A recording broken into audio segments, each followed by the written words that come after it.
there, 161RG2 here. I'm going to be making this wrestling video real quick. And before, I'm going to be talking about 3 topics, but before I end up doing that, I'm going to be talking a little bit about Umaga again. If y'all still don't know, Umaga had passed away yesterday due to having a heart attack. Well, actually, he had 2 heart attacks. The second one ended up killing him. The first one basically made him brain dead, but the second one ended up officially killing him. I do not know any other news about this, but if I do, I'll keep you informed. But as of now, I still do not know any other news about the passing of Umaga. But you know, if I find anything else out, I will let y'all know. But anyways, off to my topics on the video. The first topic I'm going to talk about is that the Monday Night Wars are back. Yes, January 4th, 2010 is supposedly when it's going to be back. It's going to be WWE versus TNA. Supposedly, according to Hulk Hogan, Hogan says that TNA will have a show on Monday, airing at 8 p.m. Eastern Time, I believe. And that will also be when he debuts on Impact. That's what Hogan said. I love this. This is probably one of the best news I've heard from the wrestling world in such a long time. I mean, this is really great.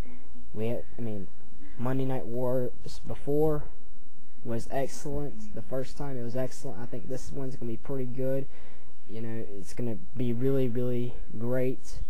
And maybe it'll kind of get us out of that PG area and probably move it up to at least TV 14 or something. Get it more interesting, get everything exciting, get the fans ready.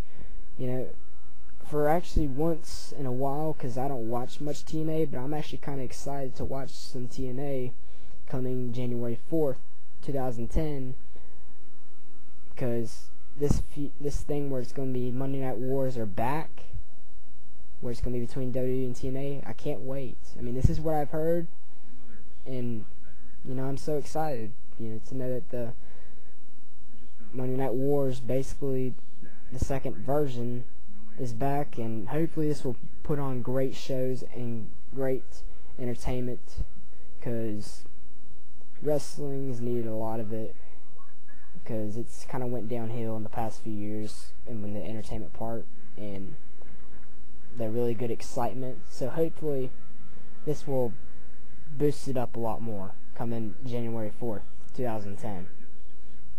Now, the second thing I'm going to be talking about is that last week it was confirmed that Dolph Ziggler and Swagger were basically going to be, you know, given up on.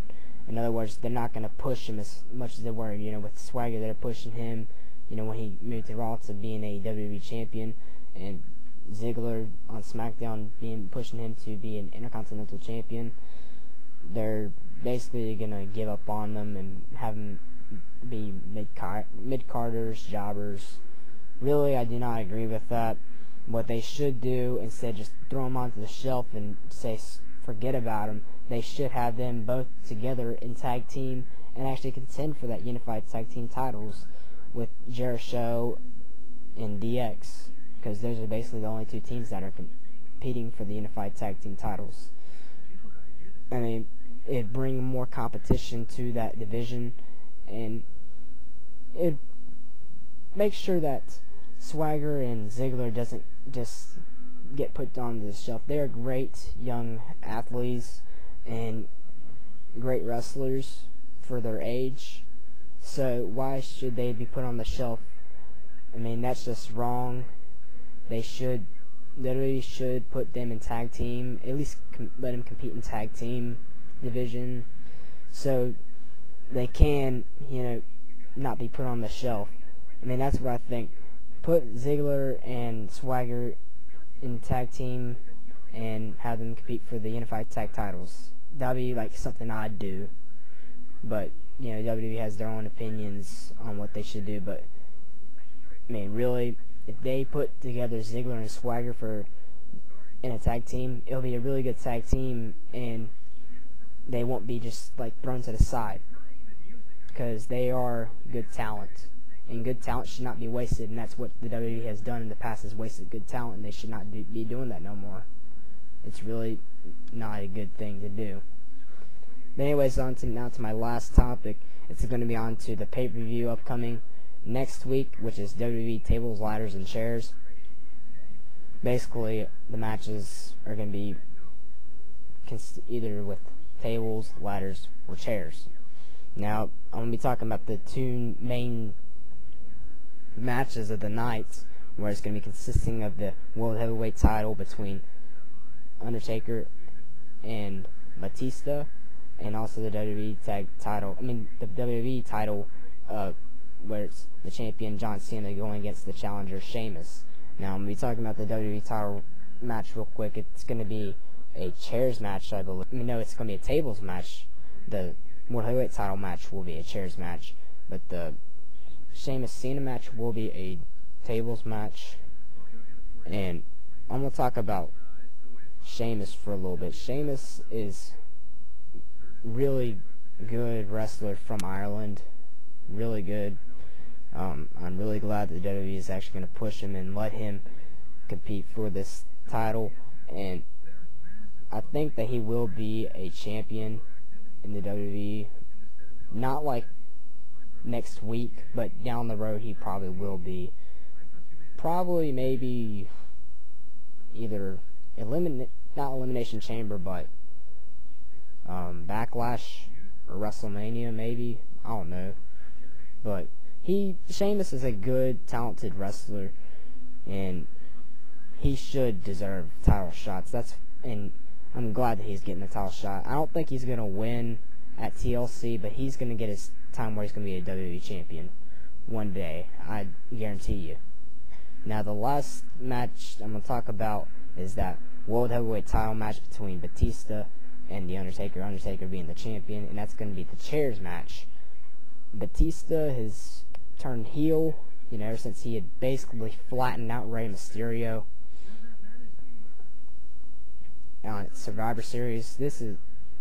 Batista is on a roll. He's actually living up to his nickname, the Animal, because now he's acting like an animal. He's a beast right now. That's the type of Batista I like, not the one that just, ain't Batista. This Batista right here is the one I like. Aggressive, doesn't care, just punish you. That's the one I like, instead of that face Batista. I do think that Batista's going to win this match at TLC, but he'll probably hold the title till WrestleMania, where Undertaker will regain that title again and remain undefeated at WrestleMania. How? Well, let me put it this way. Okay, I'm saying that Taker is going to lose the title at TLC to Batista. Taker's going to enforce his rematch clause against Batista at Royal Rumble. Taker doesn't win at Royal Rumble. Batista's still the champion. Then they also have that Elimination Chamber, that SmackDown Elimination Chamber for the #1 contender spot for the World Heavyweight title. Taker wins at Elimination Chamber, faces Batista, who is the champion, at WrestleMania 26, and Taker ends up winning the World Heavyweight title. That's my theory. That's what I think it should be done. Well, anyways, that's all I got to say right now. Don't have much time left. But anyways, please give me your thoughts and opinions on the topics I talked about. And please subscribe also if you've not already.